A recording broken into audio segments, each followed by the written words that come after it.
Dr. Harapnuik, welcome to our part number 3 for our podcast. And I'm going to pass it now to my colleague, Allison Palmer. She's going to have you name the next question. Go ahead, Allison. So I actually have two questions. One of them is how long you've had your ePortfolio, and also how do you decide what to post on your ePortfolio? Like, where does that information come from? Okay, the current iteration of my ePortfolio, if you go back, I think the first post is either 2010 or 2011. So this iteration, I guess 10 years plus. Prior to that, I had been doing I had multiple websites in different platforms. So prior to going to WordPress, I've had a website up since probably the early 90s. So I've had an ePortfolio since the early 90s in a variety of different iterations. I regret not consolidating all that stuff because I still have a lot of my ideas. I also worked for a couple of, I worked at the University of Alberta, and I did a lot of work for them in the late 90s, early 2000s. And then I did some other work for another college. So from about 99 to 2006, I did a lot of posting at other people's sites, right? I did a lot of development for a university and then a college. And so I probably blogged multiple times a week. And so we're talking hundreds of posts that I wasn't able to take with me. Right. So I've been blogging for 25 years, probably, officially on my current website, the last 10, 11. And again, one of my biggest regrets is that I didn't consolidate this earlier. Like it just drives me crazy that I kind of so much work out that I have it. I do have it in digital format, but to go back and it would be much better if it was up. So that's something, regrets, right? We all have. How do I decide? Right now, I haven't been posting as much as I like, simply because my schedule is a little bit on the hectic side. Dr. Thibodeau left the program, and I'm doing double duty on courses and teaching, and our numbers have increased in the program. So my posting isn't as frequent. It's every couple of weeks or once a week. And because I'm a huge consumer of information, I'm always looking at videos. And so it's easy. I almost always post a Wednesday video here and there. So I try to post something that's going to be pertinent to learning, something significant. I have multiple lists that I subscribe to. I'm seeing a lot of research going on. And if something tweaks me or something irritates me or something bothers me, I'll respond to it. So for example, a little while back, I can't remember where I saw it, but there was sort of a buzz talking about the fact that the growth mindset really doesn't work. There's no scientific justification for the growth mindset. Well, okay, I went to take a look at that research, and in one sense, they're right. They're right. If you use the growth mindset as a treatment, it doesn't work, because the growth mindset is part of a bigger, broader perspective. And so I responded. I did a post. I did my own podcast on that, and I did a post. So quite often I'm responding to something I read, some issue or some literature. I try to stay away from, you probably notice I try to stay away from politics. I try to stay within the notion of learning and key issues. And I'm always trying to look at ideas that can help students. So for example, I'm going to be doing a post here shortly for the Blended and Online Learning course. I've got a couple of posts that I'll put up as tips pages, right? So that's going to be happening. With the ADL program, you probably notice I had to replicate and I had to build out a different perspective on the ADL program while maintaining the DLL program. You probably, if you've been on my website recently, you might have noticed that I've been building out a lot of ideas on the learner's mindset. And I have a whole other learner's mindset website that I maintain as well. So how do I decide? I try to post ideas that will be useful in your course, in the learner's mindset, and in other places. So it's about organizing and consolidating ideas and helping people to use the knowledge and information I have. I see myself at a point perhaps because of my age and maturity and experience, I can make connections that a lot of other people aren't necessarily seeing. And if I can bring together ideas and consolidate and provide an opinion that is actually helpful, then I think I need to do that. So that's probably a bigger reason why I will post what I do. I don't do cutesy stuff. Sometimes I do post a humorous thing here and there, but it's really, I'm trying to use my website as a tool, as a resource for learning. I'm always thinking about learning. Always, it's always there. So if I run across something that will help further this notion of learning, I'll post this somewhere. Now, if you were to take a look at I've got an Evernote, and I've got a file of probably about 2,000 ideas that I haven't posted. Like every day I write 2 or 3 ideas. I got to do this. So I've got a dot write tag. And so every day I read something, I got to post on that, got to post on that, got to post on that. And sometimes I get around to it, sometimes I don't. So once the ADL program is finished being developed, and my life will turn back to a low roar as opposed to a loud roar, I'll be able to capitalize and get a lot of these ideas out. I'm going to be doing a fair amount of work on assessment as learning coming up, because it's going to play a very significant role in your online and blended learning course that you're going to be doing. And thinking about the learning, we talked about it in one of your questions about this whole, assessment for learning, that formative assessment piece. That's really, really important. And how does the ePortfolio play a role in that?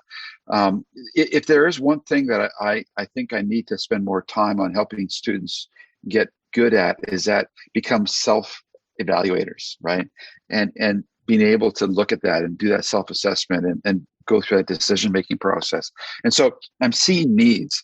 In one of the courses, I'm thinking, I've got to build a couple of tips videos. Well, if I build a tips video, I have to build a tips post, right? So that's another thing. So quite often I'll combine a need that I see, and then I'll build something. And then I need to build it well enough so I can point to the research, so that it isn't just Harapnuik's opinion. No, this is substantial. Here's the research. Here's why this is important, and this is what you should consider.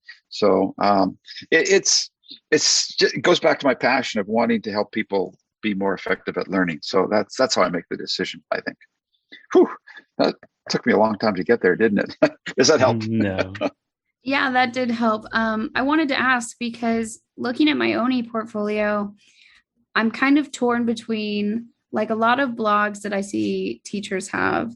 They're posting things about like what's working for their students, what's not working for their students, or posting pictures and videos of like what their students are actually doing. And that's not really something that I feel like I want to post. It's more similar to what you're talking about. I want my ePortfolio to be a resource for my students and their parents to use to help them learn. I don't want it just to be about like my thoughts or opinions on what's happening all the time. Like, that's not its main purpose for me. Is I want it to be more of a tool that people can use. So I don't know. I was just curious to kind of where your mind goes when you're thinking about what should I post? What should I not post? Which you kind of mentioned that too, that staying away from politics and that kind of thing. Well, I actually agree with what you're saying. I tend not to post just sort of a update. It's really something useful. And I do see my website as a resource. And actually, I think it's important that we contribute, and wherever we can. I'm a researcher, I'm a scholar, I'm an academic. I have a responsibility to share what I know. And if I have a better way to do something, well, then it's my responsibility to do that. Sure. Dr. Thibodeau and I have cranked out a bunch of articles. Nobody reads that stuff. Oh, great, right? You've peer-reviewed articles in recognized journals. So what? I think my blog posts about different ideas, and it's interesting. I get a lot of comments on my DIY about videos and lighting and writing other things. Guess what? I'm building a course on video construction, because I've had a whole bunch of people contact me about doing that. And so right now I'm working with a department of small city in the interior of BC, and I've been working with. I do teach at another institution, so some of these are my students, and they came together and asked me if I could build a course on this or help them. And so I'm taking this opportunity to build a course in that regard. Not actually, I'll start next week or next month. But again, it's a need. It's a need that people are identifying, and if I can help people with that, I that's where I want to go, and that's what I've always tried to do. And what I'm finding is that if I can sort of connect those needs to bigger themes, I think it's important. So it's interesting now. Allison mentioned that she wants to build this resource. Let me ask you folks, do you see your ePortfolios as a resource that you are using to share with other people? Is that the key aspect that you've gotten out of the ADL program? Is that where you're going? It's not where I want it to be. It might not ever be, and I'm okay with that. But it has been, as you know, I do have a team of people that are working on implementing ePortfolios and constructing their own. And it was beyond valuable to be able to have it, to show them what I'm talking about. And I also applied for a district level position that got cut because our state did not choose to fund online learning.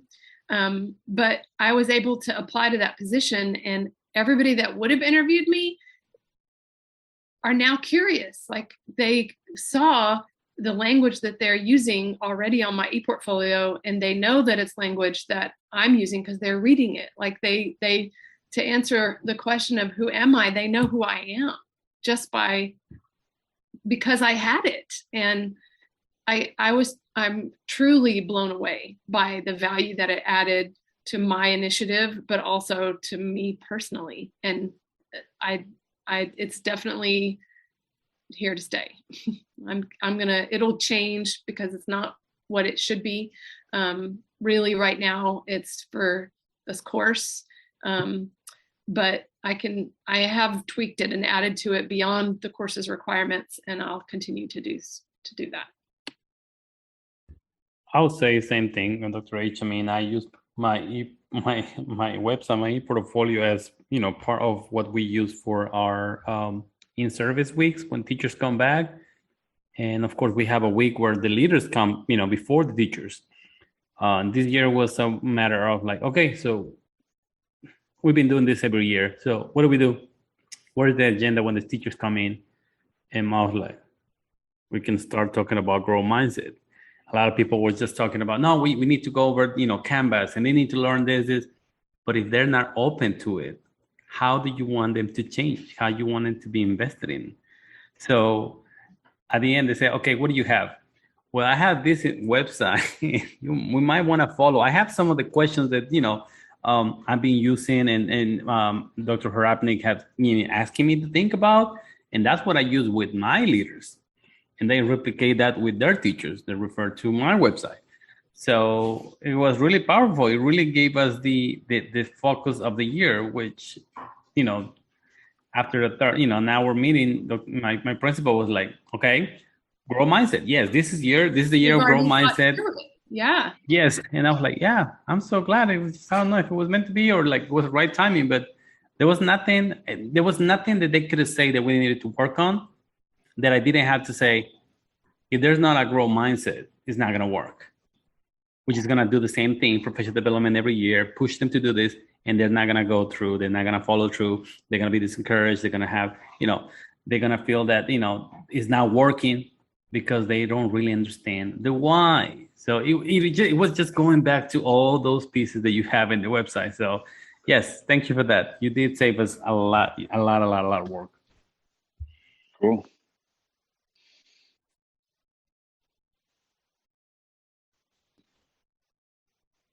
Oh, okay. I guess I'm sorry. That's my turn. I know. No, Brianna wanted to say something. She was like, I always put Brianna in the spotlight all the time. Go ahead, Brianna. He has a question. But I want to follow up. Allison's question. I know you mentioned, and you have talked even during the course, all the courses that we've been with you. You have talked a lot about your sons and how important they were for you. So I do have a question that I want you to think on the time where your sons were in middle school. You know, how did you decide what curriculum or what resources to use with them to, you know, to enforce or to just kind of support their learning? Just think about that specific time when, you know, they're not children, but they're not adults. They're still right in between. Yeah, I don't know if I have shared this with everybody before. My sons grew up in a very different way, and we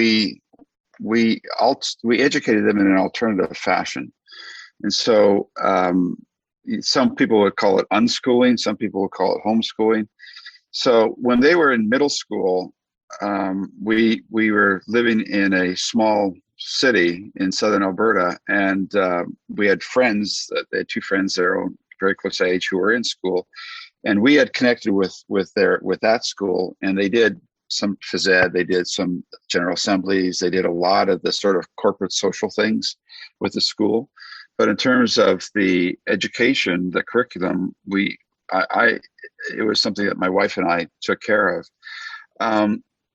My boys grew up on a steady diet of projects, and everything that they did revolved around some project. And so projects were connected to mathematics. So we would take a look at where they needed to be with their math curriculum, and how could we incorporate fractions or algebra or a variety of different things, where at whatever level they were at. And bring that into some of the projects that we were working on. Science was easy because it's easy to do experiments, and it's easy to explore certain things. And where we live, there's a lot of museums and different centers where you could, do interesting things. So it really was a matter of being aware of where they were at. I was aware of the curriculum requirements in the province that I was living at the time, or the state when we were in Texas. And it really didn't matter that much. We weren't aligning specifically to them, but we also knew where they needed to be at different ages. And we also recognized that they were going to be probably more advanced than most other kids, because they were able to really apply things. And so the decisions that we made was really a matter of looking at the bigger picture. Who do we want them to be? What do we want them to be able to do? Where are we in terms of our life? What projects, what interests do they have? So my boys were into biking. They were into skiing. They were into building a dirt jump park. So physics came into play, building ramps, so they were always creating something. They were always working on their bikes. When they switched from mechanical brakes to hydraulic brakes, we had an opportunity to explore how hydraulics work. So in every real world scenario, I saw an opportunity to learn. When we moved from one location to another, the house that we had a big planter in the backyard. And I might have mentioned this in one of our courses. So it had a big raised ground planter, and it had railroad ties around it and a bunch of dirt. Well, and the rest of the backyard was rock. So it's called xeriscaping, and southern Alberta is dry there. So my boys had to figure out how they were going to move this raised planter to the back and distribute the dirt, and use all the state railroad ties to build a barricade for the dirt to have sort of plant something at the back of the yard, and then cover up that space and get more rock, and then they could put their trampoline up. So in order for them to actually get their trampoline up, they had to actually calculate how much, how big of a space it would take to move the existing raised planter and dirt to the backyard. So math, it was all about math. And it was interesting. I get phone calls, Dad, okay, you're going to have to get some type of material. We'll have to cover up the ground so that the grass doesn't go through. Okay, Levi, how much? I'll call you back. 20 minutes later. Okay, Dad, I think it comes in rolls of 20 feet. I think I'm going to need 2 rolls. I don't. But you know what? But if we did it the other way, I might need. Hang on, Dad. Let me call you back. So it was an ongoing procedure, right? So there was always some project that they were working on that we connected to school. We had them involved in activities that's at the school with their friends, and we also had them involved in different groups. They were in kids clubs, and we played floor hockey on Friday nights at a certain location. And so we're always doing something. We always had something on the go. We're traveling, we're biking, we're visiting. No, we didn't.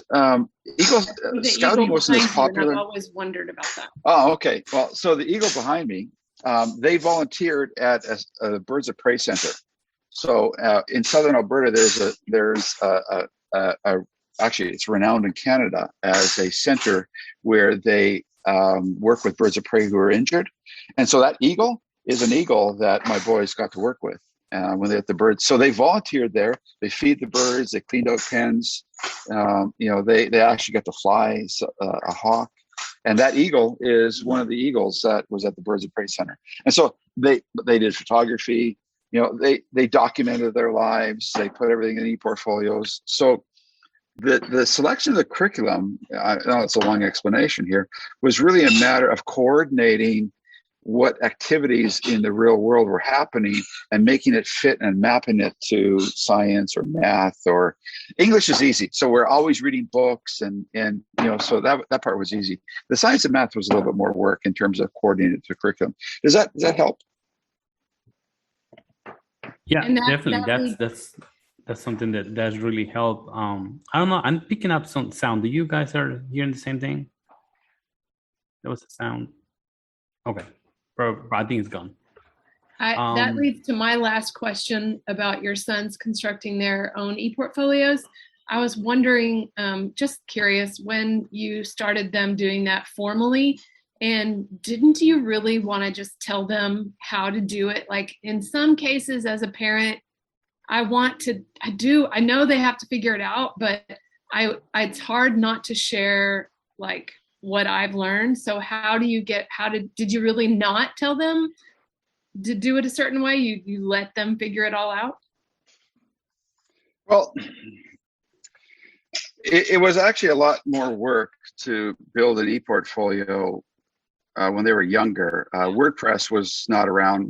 I was using tools like Drupal or Zoop or Zope, or like I was using early CMS tools. I actually even had them coding a bit of HTML at one point. That was a lot of work. That wasn't fun. They got to choose their templates and backgrounds, and they simply had to record what it is that they were doing. So I would help them explore and investigate. And because they had always had a lot of control over their own space, so they could decorate their room in the way that they want. This was theirs. I have a story that I use in this for the upcoming course development in the design course, design component of the online and blended learning design course, where I talk about the fact that my boys love to paint like all small kids do. And we had a fence, really, really long fence, a house we were living in Edmonton, very, very long wooden fence. And we had to actually repair it and paint it. And they could hardly wait. They were young. They were probably in elementary school.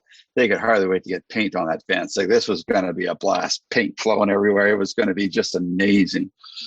It took almost a week of work, of preparation. It was dreadful. They hated it. The scraping, the scratching, the filling, the sanding. It was terrible. And then it took it took about a day to paint it. It was terrible. It was too short. But they learned that preparation, planning is really, really important. And it might take a long time to work towards something, but then the result might be a little bit shorter, but then the final painted job is going to be really, really good. So letting them struggle through that process was really important. And sometimes they did it wrong. Sometimes it didn't work. Sometimes they had to fight and struggle. Sometimes they couldn't figure it out. And then sometimes I'd come in and help them, in the same way that when we were scraping the fence, unless somebody can show you the proper way to actually scrape something or sand, you could waste a lot of time. So it's a matter of allowing a certain amount of experimentation, a little bit of direction and guidance. Now, to be responsible with that, I had to show them how to use certain tools. So again, with the ePortfolio, there's this balance. You have to find that balance.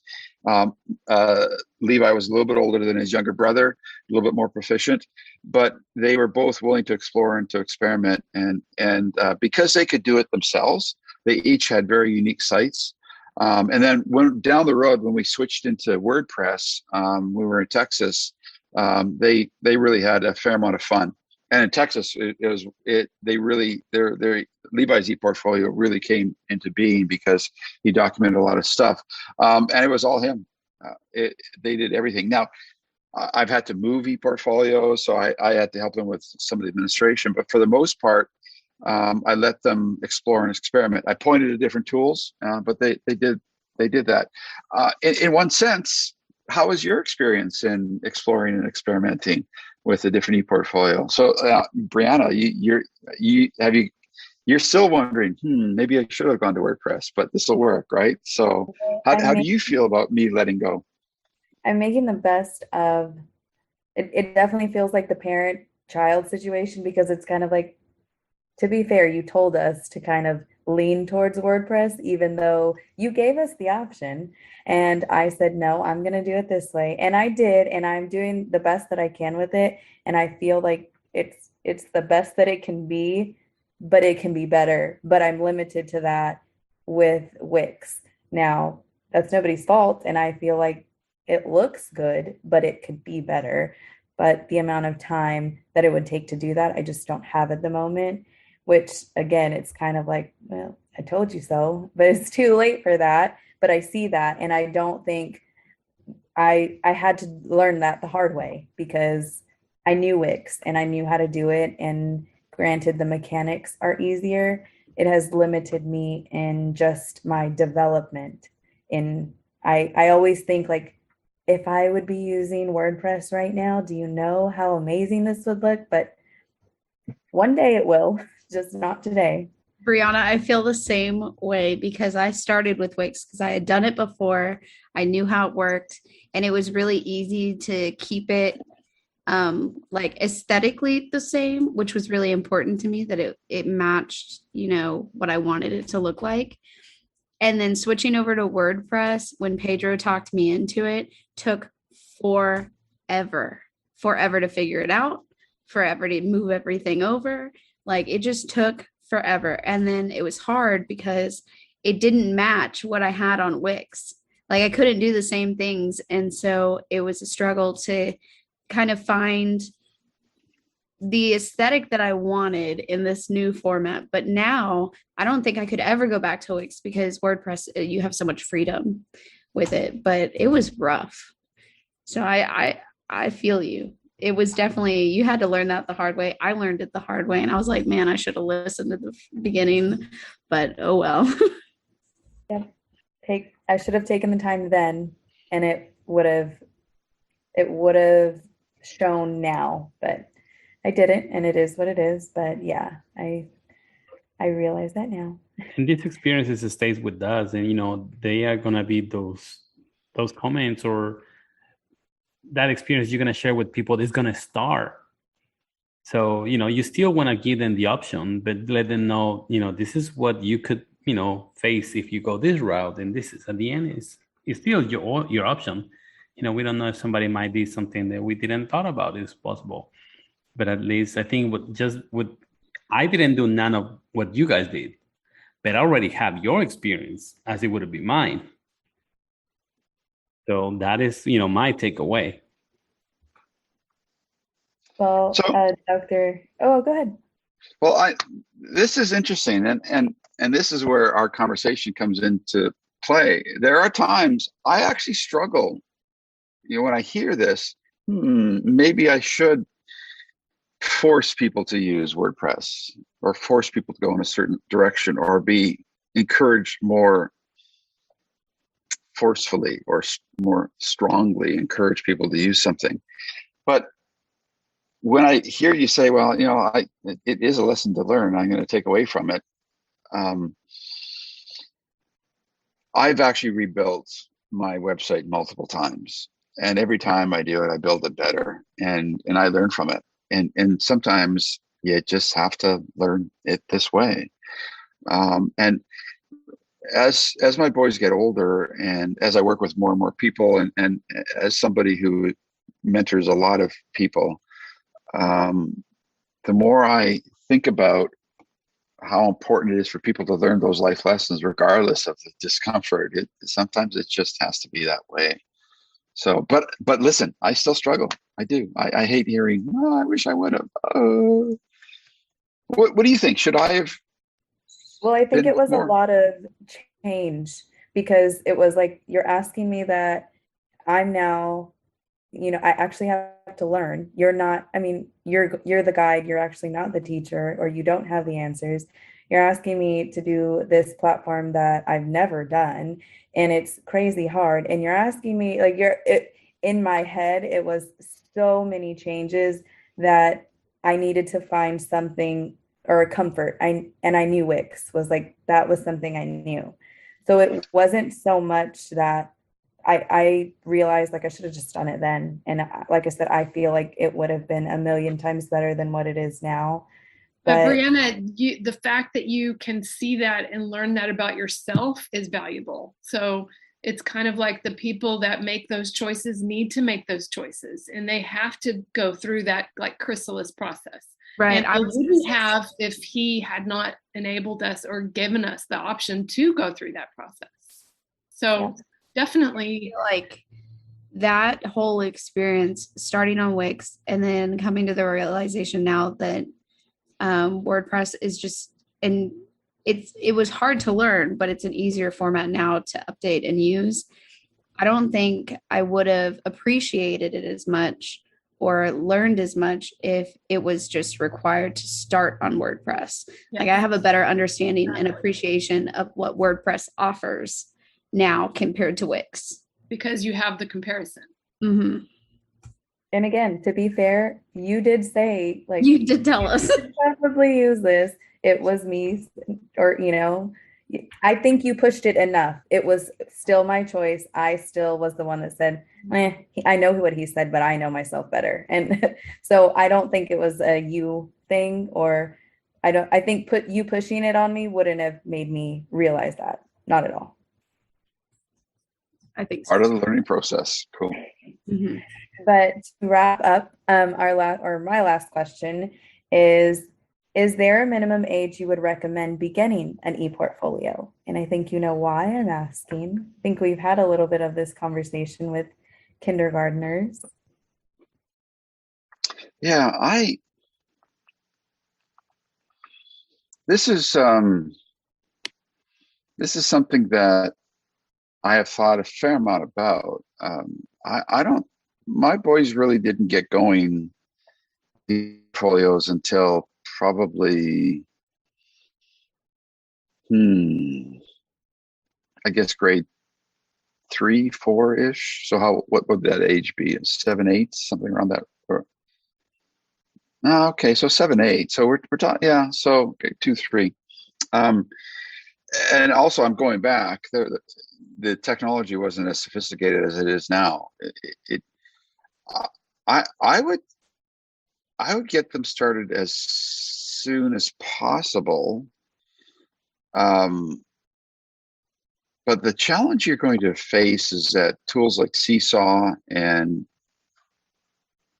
we have a lot of parents who still see that their kids have to build stuff to their standards, and when the kids are young, while you might let go as a teacher, the parents might not, and the kids still need supervision. So one of the challenges I think you're going to face, and I see it in myself, and I don't have direct experience with this age group. Actually I do. I have worked with it as a consultant in a couple areas. the parents become the issue. They want to control it. It becomes their ePortfolio. And the ownership, the ownership piece. So I would recommend kids getting going as soon as possible. Probably as soon as they're able to read and control your iPad or a computer. Really, I think reading and reading is a factor, right? You have to be able to do that. So if you have any level of capacity to read and follow instructions and to write something, so we're talking probably, depending on the kids, grades 2, 3, right? 1, 2, 3. I don't see a problem with that. Doing it earlier, it's going to be more of a parent project than it is a kid project. This is what I am tending to see. So I if I were to do it again, I'd probably start right around where my boys were interested in making a record. So now here's something else too. They loved shooting videos. So the first thing they were shooting videos. So I got them a webcam or a camera that they put on the helmets when they were young. So they had to have a place to share it. So I'm a shifty character, right? I can get people to do stuff by tricking them, doing something fun and enjoyable. Oh, then I think you should share that. And because we had traveled, we lived in different places. Well, you've got aunts and uncles who might want to see that. You should put it up on a website somewhere. Oh yeah. They want, kids want to show. And now with things like TikTok and Instagram, it's really easy, right? So, but parents are a little bit concerned about doing stuff like that. So, it's dependent upon the circumstances. And if you have the ability to work with children to help them do it, I would say as early as possible, within balance and reason. Managing screen time, I think, is an issue too. So now here's using screen time productively to create, I think, is important. And it might take away from just playing the games, which could be a good thing. So there's a lot of factors there. I know I'm not necessarily answering the question that well, but I would go as early as possible, depending on the parents. That's a variable. That made me think of another question for you.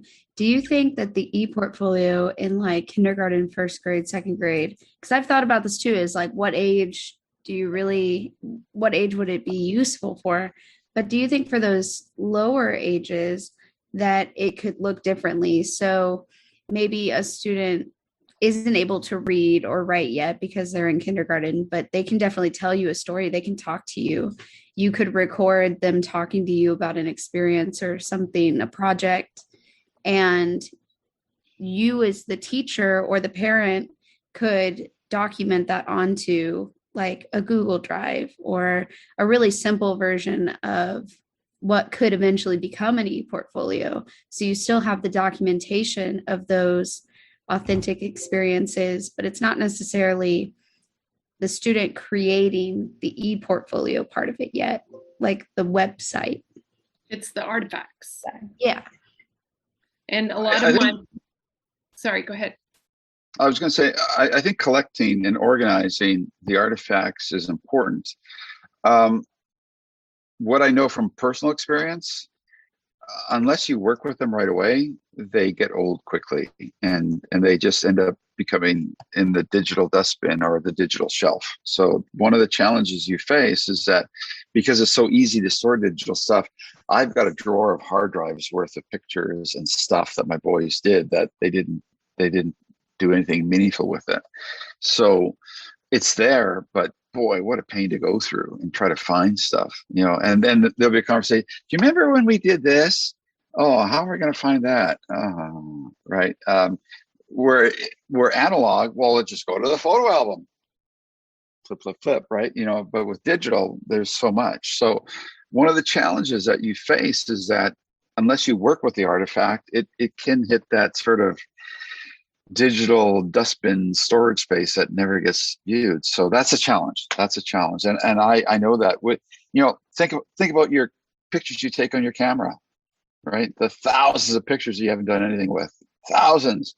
I keep on switching back from Android to Apple. And I was looking at an old hard drive, and I've got hard drives that say, archive, right? I've got hard drives that are just pictures that I haven't organized yet.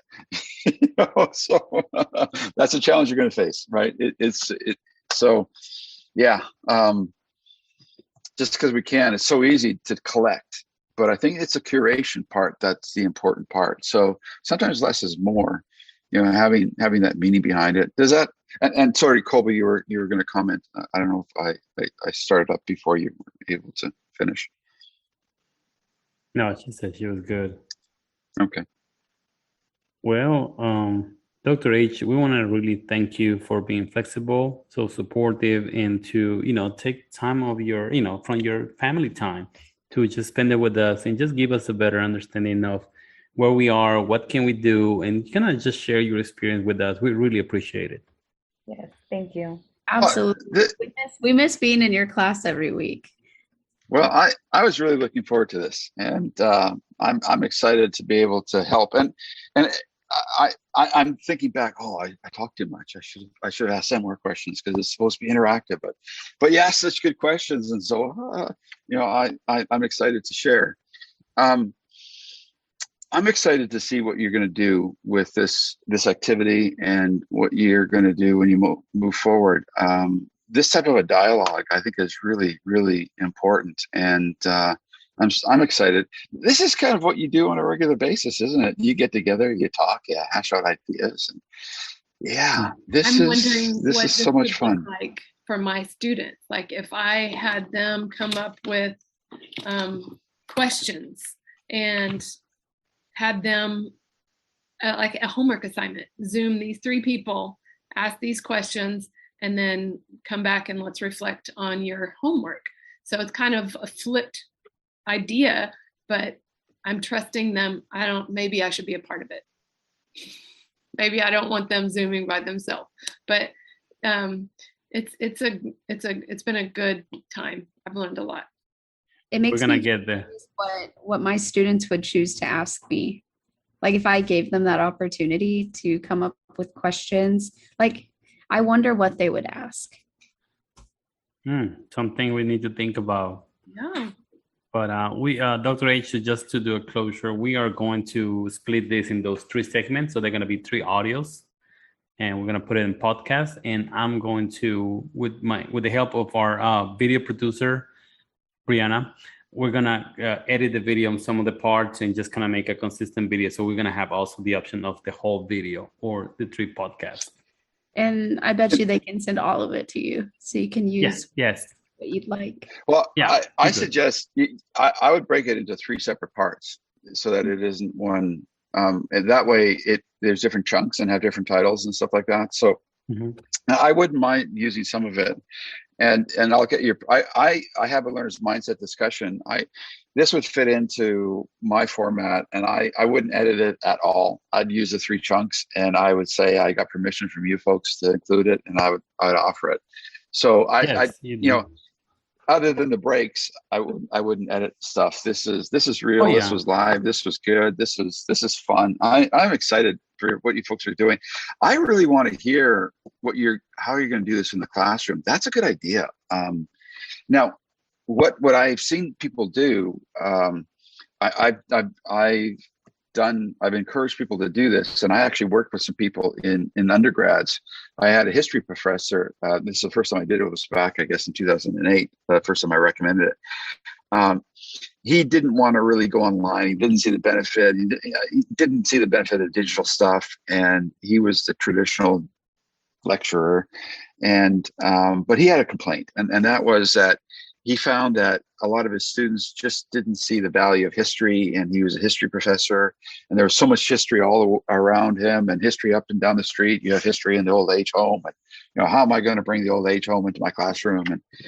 And I said, well, why don't you get your students to build out a documentary on World War I or World War II or Korea, because chances are you've got some veterans who are living in that old age home who experienced it, and they are history, right? And in order for them to ask good questions, they'll have to do some research. And we went back and forth, and sure enough, he did that. And then this turned into a significant enough project where he did some work with the local museum. Some of the better projects that the students had done were showcased in the local museum. Like, they did a really great job. So they did a documentary. And their knowledge of World War II, and he had a group that did a Korea bit, was just amazing what they learned. He was shocked. He got them to read history and to research questions, because in order for these students to be able to ask questions that were intelligent, they had to know. So what you're talking about, these podcasting in your classroom, I think it'd be quite interesting. And it might be, you're asking me about the ePortfolio and why I'm doing the things that you're doing. So you could structure it in such a way where they ask you about the benefits of this and why did you ask us to do that? And it could be interesting to see what direction you can take them. And if you're working with middle school students, they're at that point where they can ask really, really good questions. So I think you should do that. That'd be a blast. We just have to let you know what? And actually, when you do this course, if you were to do that and then incorporate it, and then you do a podcast with them, they ask you like, oh man, that'd be so cool. Gave us a great idea. Maybe I should have my students ask me questions and include that as like a follow-up podcast. This is where we started. This is where we're going. Yes. Oh, okay, cool. This is cool. Oh, yes. Wow. You guys are great ideas. So Brianna, where's the ADL going? Well, it depends on you folks. Think about that. That'd be so cool. I can hardly wait to tell Brianna to have a kindergarten podcast. Well, that's but it does like mesh into basically what started the conversation of how would mom and dad feel about that? But in my head, I'm thinking of at least I can probably get 3 or 4 that would ask genuine questions that have meaning behind them, and they as a model. Mm-hmm. Yeah. And maybe even get mom and dad involved in the Zoom version of this. Why not? Because the reality is mom and dad are involved. Mm-hmm. They are, right? So that'd be really cool. I think you could, with mom and dad, or at least one of the parents involved, kids sitting on their lap or whatever, if they're willing to show other kids that they sit on their parents' lap. I don't know. How are younger kids today? There's a point where no, they don't even walk beside you in the mall, right? Hopefully, that'd be cool too. Wow, good ideas. Thank you so much. Maybe you should ask your instructor if you can get extra credit for some of these ideas. So we should. Good stuff. Start an email for us. Put in a good word. People recommendation for extra credit. I will. It's cool.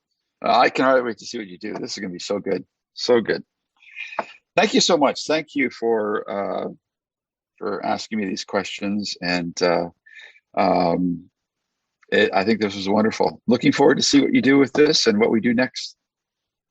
Thank you, Dr. H. Thank you, Dr. H. Thank you. Thank you, everybody. Enjoy the rest of your weekend.